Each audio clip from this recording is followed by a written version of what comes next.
देवराए भौजी जाए न द अमित भैया के सऊदी जाए न द अमित भैया के सऊदी।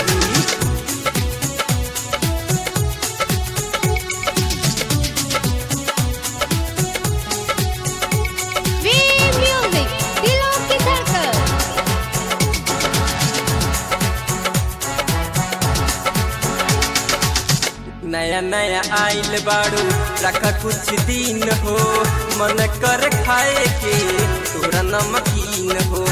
नया नया आइल बाड़ू रखा कुछ दिन हो मन कर खाए के तोरा नमकीन हो। भैया बिना होई जाई जिंदगी का लौजी जाए न द अमित भैया के सऊदी जाए न द अमित भैया के सऊदी।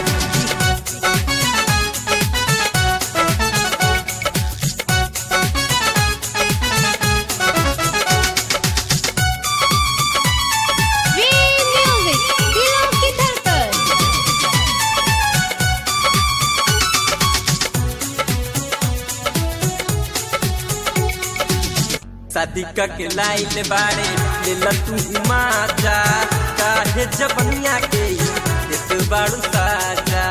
शादी के लाइल बाड़े ले तू माजा काहे जबनिया के देत बाड़ू साजा।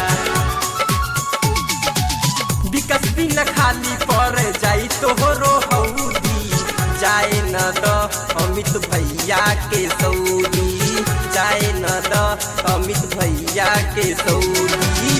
कहले तो से जेठी देवराए भौजी कहले तो